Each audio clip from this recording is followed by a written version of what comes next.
কেমন আছো বন্ধুরা? যুদ্ধক্ষেত্রে মানুষরূপে এক ঘোস্ট, যাকে কেউ কখনো দেখেনি, যার কোনো ছবি তোলা যায়নি, শুধু বেঁচে যাওয়া আহত সৈনিকদের থেকে জানা যায় সে নাকি একাই শত শত সৈনিককে হারিয়ে দিতে পারে, যার তীব্রতা আর ক্ষিপ্রতা দেখে সৈনিকেরা প্রচণ্ড ভয় পেত, যে একাই এমন সব মিশন করেছিল যা ছিল অসম্ভব। হতে পারে সে একাই একজন যোদ্ধা, নয়তো তারা হয়তো কোনো একটা গ্রুপ। কেউ এসব ব্যাপারে কিছুই জানে না, শুধু জানে যে এশিয়ান এই ঘোস্ট যোদ্ধাদেরকে সবার ভয় পাওয়া উচিত। এমনি এক ওয়ার্নিংয়ের মাধ্যমে আজকের এই গল্পটা শুরু হয়। এই সিনেমার অ্যাকশন এতটাই দুর্দান্ত ছিল যে জাপানে এটাকে জাপানিজ জন উইক নামে ডাকা হয়। তো গল্পের শুরুতে আমরা দেখি একদল ভিনদেশি যোদ্ধারা খবর পাইছে যে একটা পরিত্যক্ত বিল্ডিংয়ের ভেতরে একজন ঘোস্ট যোদ্ধা রয়েছে, তাই তারা এক বিশাল মিশন পরিচালনা করেছিল সেই ঘোস্টকে ধরার জন্য। কিন্তু তাকে ধরা যদি এতটাই সহজ হতো, তাহলে তো তার নাম আর ভয়ঙ্কর যোদ্ধাদের তালিকায় আসতোই না। তো যথারীতি লুকিয়ে লুকিয়ে সেই ভয়ঙ্কর যোদ্ধা একাই সবগুলো সৈনিকদেরকে মারতে থাকে, আর এভাবে সে এক প্লাটুন সৈনিকদেরকে মেরে এই জায়গা থেকে চিরতরে পালিয়ে যায়। এরপর আমাদের জাপানের একটা গ্রাম দেখানো হয়। যে গ্রামের ফাঁকা রাস্তার ধারে একটা বাচ্চা মেয়ে আনমনি হেঁটে যেতে থাকে, পথিমধ্যে সে একটা দুর্ঘটনায় মারা যাওয়া কুকুরকে দেখতে পায়। বাচ্চাটা সেই কুকুরটাকে নিয়ে সমুদ্রের পাড়ে গিয়ে দাফন করে দেয়। এরপর সে সোজা চলে যায় একটা দোকানে, যেখানে হঠাৎই তার পেছনে হাজির হয় এক লোক। আর এখানে আমরা জানতে পারি যে এই লোকটার নাম তোশিরো। সে এই বাচ্চা মেয়েটাকে দত্তক নিয়েছে। মেয়েটার নাম ছিল সাচ্চি। সে তোশিরকে আঙ্কেল বলে ডাকত। তারা একে অপরকে অনেক ভালোবাসত, আর এখন তারা শহরতলিতে এই দোকানটা চালিয়ে নিজেদের জীবিকা নির্বাহ করত। কিন্তু তোশিরো ছিল অনেক রহস্যময় একটা চরিত্র। সে রাতে ঠিকমতো ঘুমাতে পারত না। অদ্ভুত রকমের ভয়ঙ্কর দুঃস্বপ্ন তাকে ঘুমাতেই দিত না। সে একা থাকতেই বেশি পছন্দ করত, আর মাঝে মাঝে তার কাজকর্মের মধ্যেও সে তার অতীত জীবনের চিন্তা করতে গিয়ে স্তব্ধ হয়ে যেত।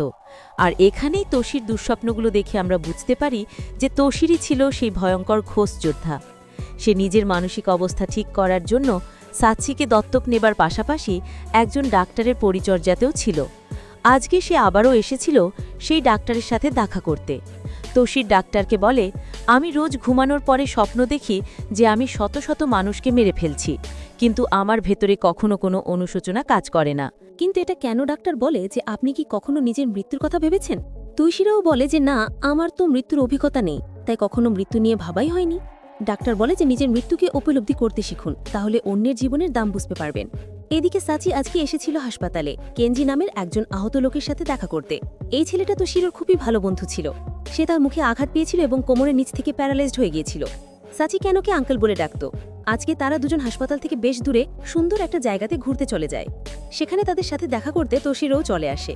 তোশিরো কেনকে অনেক ভালোবাসত, কারণ একটা মেশিন করার সময় কেনজি তাকে বাঁচাতে গিয়েই এমন আহত হয়েছিল। তো যাই হোক, দেখা সাক্ষাৎ শেষ করে তোশিরো সাচিকে নিয়ে বাড়িতে ফিরছিল। তখনই সে রাস্তার মাঝে কয়েকজন সন্দেহভাজন লোককে দেখতে পায়। তাই সাথে সাথে তোশিরো সাচিকে বাড়িতে পাঠিয়ে দিয়ে নিজে চলে যায় এসব কিছু দেখার জন্য। আর এখানে সে বিখ্যাত সিন চলে আসে, যেখানে তোশিরোকে পেছন থেকে জিম্মি করা হলেও চোখের পলকে সেই মেয়েটাকে মেরে এগিয়ে যেতে থাকে। আরেকজন লোক তাকে গুলি করলেও তোশিরো বুলেট ডজ করে সেই লোকটার গলায় একটা কলম গেঁথে দিয়ে তাকে সেখানে মেরে ফেলে। আর এত সব কিছু হয়ে গেলেও উপস্থিত লোকেরা কিছুই বুঝতে পারে না। এদিকে সাচি ততক্ষণে বাড়িতে ফিরে গিয়েছিল, আর হঠাৎই একজন ভয়ঙ্কর লোক এসে সাচির মাথায় হাত বুলিয়ে যায়। আর কিছুক্ষণ পরেই তোশিরো বাড়ি ফিরে আসে। এরপর আমরা একজন মেয়ে হিটম্যানকে দেখতে পাই, যে কিনা দুর্দান্তভাবে মানুষ মারতে পারত। সে লিফটের ভেতরে দুজন ছেলেকে মেরে ফ্যান্টম নামের একজন লোকের সাথে দেখা করতে আসে। আর এখানে আমরা বুঝতে পারি যে এসব কিছু হচ্ছে কেন। আসলে ফ্যান্টম নামের একজন প্রাক্তন কমান্ডার ছিল, যার আন্ডারে একসময় তোশিরো সহ আরও অনেক কমান্ডো কাজ করত। তোশিরো ফ্যান্টমের দল ছেড়ে হঠাৎই স্বাভাবিক জীবনযাপনের সিদ্ধান্ত নেয়, কিন্তু এই ব্যাপারটা ফ্যান্টমের কাছে দেশদ্রোহিতার মতো মনে হয়। এটা একজন কমান্ডার আদর্শের বিপরীত ছিল, তাই সে তোশিরোকে মারতে তার অনুগত কমান্ডোদের একটা টিম পাঠিয়েছিল। আর আমরা তো দেখেইছি যে তোশিরো তাদেরকে কিভাবে মেরে ফেলেছে। তাই ফ্যান্টম কমান্ডোদেরকে নিয়ে নতুন আরেকটা টিম বানাতে থাকে তোশিরোকে মারার জন্য, যাদের মধ্যে ছিল শেয়াল, ইগল, টাইগার ইত্যাদি কোডনেম সম্বলিত বিভিন্ন কমান্ডো। এদিকে তোশির সাচিকে নিয়ে তার এক বন্ধুর হোটেলে বসে খাবার খাচ্ছিল। তখনই টিভিতে সেদিনের ঘটনার খবর দেখানো হয় যে রাস্তার মাঝে অজ্ঞাতনামা একজন মেয়ে ও ছেলের লাশ পাওয়া গেছে। এসব কিছু দেখে তোশির বুঝে যায় যে তাকে মারতে এখন আরও লোক আসবে, তাই সে সাচিকে তার বন্ধুর কাছে রেখে নিজের দোকানে যেতে থাকে। আর পথির মধ্যে আমরা দেখতে পাই যে বেশ কয়েকজন এসেছিল তোশিরোকে মারতে, আর এইখানে এক অদ্ভুত স্টাইলে ফাইট করে তোশিরো তাদের সবাইকে মেরে ফেলে। তারপর সে দোকানে গেলে সেখানেও ফ্যান্টমের সেই কমান্ডো গ্রুপ চলে আসে তোশিরোকে ধরতে। খুবই স্বাভাবিক স্টাইলে তোশির এক এক করে সবাইকে মারতে থাকে। তারা কেউ তোশিরোর ক্ষিব্রতার সামনে টিকতেই পারছিল না, আর এভাবেই সবগুলো শত্রুকে মারার পরে তোশিরোর নিশ্চিন্তে খাওয়া দাওয়া করতে থাকে। আর তখনই তার দোকানে দুজন ছেলে চলে আসে, যাদেরকে তোশিরোর বন্ধু কেঞ্জি পাঠিয়েছিল তোশিরোকে সাহায্য করার জন্য। এই ছেলেরা সাধারণত লাশ গুম করার কাজ করত। তো ছেলেগুলোকে বলে লাশগুলোকে দেখে যেন ভয় পেও না, এটা বলেই সে ছেলেগুলোকে কাজ দিয়ে সেখান থেকে চলে যায়। এদিকে সেই দুজন ছেলে কাজ শেষ করে কেঞ্জির কাছে ফিরে এসেছিল। তারা বলে যে বস, ওই তুশিরোকে বাঁচাতে গিয়েই তো আপনার এই অবস্থা, তাহলে ওকে নিয়ে এত চিন্তা কেন করেন আপনি? কেঞ্জি ওদেরকে মারতে মারতে বলে, তুশিরোর জন্য যদি আমি মরেও যাই তাতে আমার কোনো কষ্ট নেই, তোমাদের ওকে সাহায্য করতে পাঠিয়েছি, তাই চুপচাপ কাজে মনোযোগ দাও। এদিকে তুশিরো বাইরে ছিল বলে একটা টেলিফোন বুথ থেকে সাচিকে কল দেয়। তারা দুজন যখন গল্প করছিল তখনই সেখানে হামলা করে সেই লেডি হিটম্যান। সেই ছোট্ট টেলিফোন বুথের মধ্যেই তাদের লড়াই শুরু হয়ে যায়। তোশিরো প্রাণপণ চেষ্টা করে যেন ফোনের ওপারে সাচি এসব কিছু জানতে না পারে, আর ফাইনালি সে ওই মেয়েটার গলা কেটে তাকে মেরে ফেলে।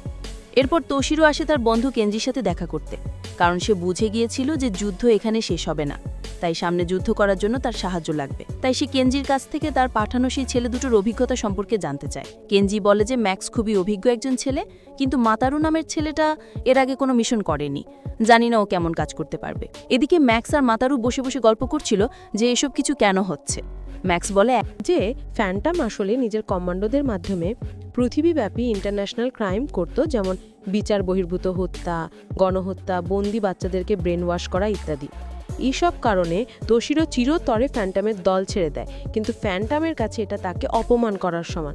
তাই সে প্রতিশোধ পরায়ণ হয়ে এখন তোশিরোকে মারতে উঠে পড়ে লেগেছে। তো যাই হোক, আমাদের এত কিছু ভিবে লাভ নেই। কেঞ্জি আমাদেরকে বলেছে তোশিরোকে কাভার দিতে, আমরা ব্যাস এই কাজটাই মনোযোগ দিয়ে করব। এদিকে আমরা ফ্যান্টামকে দেখতে পাই যে ডার্ক নেমের একজন ভয়ঙ্কর কমান্ডোর সাথে যোগাযোগ করার চেষ্টা করছিল। আসলে ডার্ক এবং ঘোস্ট দুজনেই একসময় খুবই ভালো বন্ধু ছিল, কিন্তু দুজনের নীতি আলাদা হবার কারণে তারা একে অপরকে ছেড়ে চলে যায়।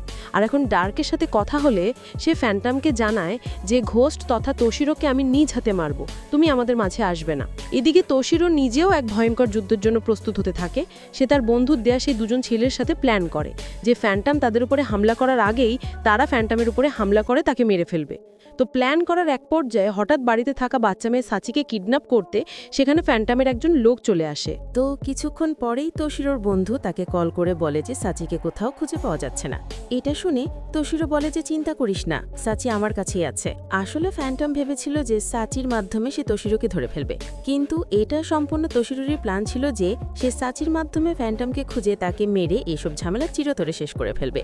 এদিকে ফ্যান্টম সাচিকে বলে যে তুমি কি জানো, তুমি আর তোমার চাচু কিন্তু একই। আমি তোমার আঙ্কেলকেও একসময় ব্রেন ওয়াশ করেছিলাম, কিন্তু তোমাকে ব্রেন ওয়াশ করার আগেই তুমি তোশিরোকে আঙ্কেল বলে ডাক দিয়েছিলে, তাই সে তোমাকে বাঁচিয়ে নিয়ে আমাকে ধোকা দিয়ে গেছে। কিন্তু এখন আমি তোমাদের কাউকে ছাড়ব না। এদিকে সাচির মাধ্যমে তোশিরো ফ্যান্টমের লোকেশন পেয়ে গিয়েছিল। সে জাপানের একটা পাহাড়ি জঙ্গলের মাঝে নিজের হাই সিকিউরিটি আস্তানার ভেতরে ছিল। আর ততক্ষণে তোশিরো তার সহকারী দুজনকে নিয়ে সেই জঙ্গলে পৌঁছে যায়। বলে রাখা ভালো যে এই ঘটনার পর থেকে সিনেমায় আর তেমন কোনো গল্প নেই, পুরোটাই অ্যাকশন, একটানা 40 মিনিটের অ্যাকশন। এর আগে আমি কোনো সিনেমাতে দেখিনি। তো যাই হোক, তারা জানতো যে এখানে প্রায় 200 জন অস্ত্রধারী সৈনিক রয়েছে, আর তারা ছিল মাত্র 3 জন। কিন্তু তোশিরো বলে যে আমার জন্য এরা কিছুই না, তোমরা শুধু আমাকে কাভার দাও। এটা বলেই তারা যুদ্ধ শুরু করা দেয়। তোশিরো একাই সবাইকে মারতে থাকে, আর ম্যাক্স এবং মাতারু তাকে কাভার করতে থাকে। তবে এইসব মারামারির মধ্যে চোখ মুখ ঢাকা একজন অচেনা সৈনিক ফ্যান্টমের সৈন্যদেরকে মেরে তোশিরোকে সাহায্য করছিল। এটা কি ছিল তা আমরা কিছুক্ষণ পরেই জানতে পারবো। এদিকে কভার দিতে দিতে মাতারু যখন কিছুটা একা হয়ে পড়েছিল, তখনই একটা বাচ্চা মেয়ে তার উপরে হামলা করে দেয়। মাতারু মেয়েটাকে বাচ্চা ভেবে তাকে ছেড়ে দেয়, কিন্তু সে জানতো না যে এই মেয়েটা ফ্যান্টমের তৈরি করা একজন ব্রেইন ওয়াশড কিলার, যে কিনা মাতারুকে মারতে মারতে সেখানেই মেরে ফেলে। তবে মাতারু মৃত্যুর আগে ছেলেটা বলে, কেন ভাই আমাকে মাফ করে দিও, আমি তোশিরোকে রক্ষা করতে পারলাম না। এদিকে তোশিরো ততক্ষণে দুজন অভিজ্ঞ সৈনিকের মুখোমুখি হয়েছিল। এই দুজন তাকে কিছুক্ষণ টেক্কা দিলেও তোশিরো নিজের স্পেশাল টেকনিকের মাধ্যমে এই দুজনকেও মেরে ফেললে। আর তখনই তার সামনে আসে সেই বাচ্চা মেয়েটা, যে কিনা মাত্রই মাতারুকে মেরে ফেলেছে। তোশিরো মেয়েটার গায়ে রক্ত দেখেই বুঝে যায় এই মেয়েটা নিশ্চয়ই কাউকে মেরেছে। বাচ্চা মেয়েটা তোশিরোর উপরে হামলা করে দেয়। কিন্তু রীতিমতো খড়কুটোর মতো তোশিরো তাকে মারতে থাকে। মেয়েটা কিছুতেই না পেরে নিজের বুকে বাঁধা বোমাটা অ্যাক্টিভ করে দেয়, কিন্তু তোশিরো ততক্ষণে বোমার তার কেটে দিয়েছিল। আর এবার সে মেয়েটাকে মেরে এগিয়ে যেতে থাকে। এবার সে নিজের স্পেশাল দুটো কুড়াল হাতে নিয়ে নেয়, আর সে একাই একসাথে প্রায় 10-15 জন সৈন্যের সাথে লড়াই করতে থাকে। এই সবগুলো বন্দুকধারীকে মারতে না মারতেই তার সামনে আরও 10-15 জনের একটা দল ছুরি হাতে নিয়ে চলে আসে। ক্লান্ত তোশিরো আবারও একটা ছুরি নিয়ে প্রস্তুত হয়ে যায়। আবারও এক ভয়ঙ্কর লড়াই শেষে তোশিরো সবাইকে মারতে সক্ষম হয়। তখনই তার পেছনে সেই লোকটা চলে আসে যে এতক্ষণ ফ্যান্টমের লোকদেরকেই মারছিল। এই লোকটা ছিল ডার্ক নামের সেই কমান্ডো, যে কিনা অনেক ভালো বন্ধু ছিল। কিন্তু তোশিরো তার বন্ধুকে ছেড়ে একটা বাচ্চা মেয়ের জন্য সকল কাজ ছেড়ে চলে গিয়েছিল। ডার্ক এখানে এসেছিল তোশিরোকে নিজ হাতে মারতে, কিন্তু সে এখন তাকে কিছুই বলে না। এদিকে ফ্যান্টম সাচিকে গল্প শোনাচ্ছিল যে তোমার চাচা তোশিরো, ওকে ঘোস্ট নামটা আমি দিয়েছিলাম। ও আমার কথায় আফগানিস্তান, ইরান, ভিয়েতনাম সহ অনেক ন্যাশনাল এবং ইন্টারন্যাশনাল মিশন করেছে। ও এতটাই ভয়ঙ্করভাবে মানুষ মারতে পারত যে ওর নাম শুনে লোকেরা ভয় পেয়ে যেত। কথাগুলো শেষ হতে না হতে তোশিরো ফ্যান্টমের বিল্ডিংয়ে ঢুকে পড়ে। সে উপস্থিত বাকি সৈন্যদেরকে মেরে মুহূর্তেই ফ্যান্টমের ঘরে ঢুকে পড়ে। ফাইনালি তোশিরো বাচ্চা মেয়েটাকে বাঁচিয়ে নেয়। ততক্ষণে সেখানে ম্যাক্সও চলে এসেছিল। তোশিরো বাচ্চাটাকে ম্যাক্সের কাছে রেখে ফ্যান্টমকে মারতে যাচ্ছিল, কিন্তু বাচ্চাটাকে জড়িয়ে ধরে অঝরে কান্না করতে থাকে। সে তার আঙ্কেলকে নিয়ে বাড়িতে ফিরতে চাচ্ছিল, কিন্তু তোশিরো অর্ধেক কাজ করে তো যেতেই পারে না। তাই সে বাচ্চাটাকে রেখে ফ্যান্টমকে খুঁজতে চলে যায়। আর এবার বের হতে না হতেই তার মুখোমুখি হয় তার পুরনো বন্ধু ডার্কের। আর এই প্রথম ডার্কের সাথে ঘোস্টের লড়াই দেখে মনে হচ্ছিল যে তোশিরোকে টক্কর দেওয়ার মতো এখনও কেউ আছে। কিন্তু তবুও লড়াই শেষ হতে হতে ঘোস্ট তার বন্ধুর ডার্কে ভয়ঙ্কর এক আঘাত করে সেখানেই মেরে ফেলে। কিন্তু এই লড়াই করতে গিয়ে তোশিরো অনেক আহত হয়ে গিয়েছিল। সেই স্মোক করতে করতে বাইরে চলে আসলে ফাইনালি তার দেখা হয় ফ্যান্টমের সাথে। সে ফ্যান্টমকে মারতে যাচ্ছিল, কিন্তু ফ্যান্টম তাকে বলে, এই আহত শরীর নিয়ে আর কত লড়াই করবে, আর কত মানুষকে মারবে? তুমি নিজের বন্ধুকে বা কেন মারলে? ওদের কি পরিবার ছিল না? ওদের ঘরে কি বাচ্চা ছিল না? তুমি কেন মারলে ওদেরকে বলো? কথাগুলো শুনে তোশিরো যেন হ্যাপনোটাইজ হয়ে যায়। ফ্যান্টম বলে যে একটা বাচ্চার জন্য এতগুলো মানুষকে কেন মারলে? এসব কিছু বলতে বলতে সে তোশিরোর গলায় ছুরি আঘাত করে, কিন্তু আঘাত পাবার সাথে সাথে তোশিরোর জ্ঞান ফিরে আসে।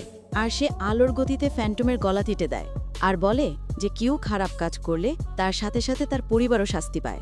ফ্যান্টম তো সেখানেই মারা যায়, কিন্তু ভয়ঙ্কর আহত তোশিরো সেখানেই পড়ে যায়। আর এই ঘটনার পরে বাচ্চা মেয়েটা সমুদ্রের পাড়ে ঘুরছিল আর বলছিল যে অন্ধকার যত বেশি হোক না কেন, এই পৃথিবীতে একদিন না একদিন কেউ আলো নিয়ে আসবে, আর যদি আলো না আসে তাহলে পৃথিবীর আর অস্তিত্ব থাকবে না।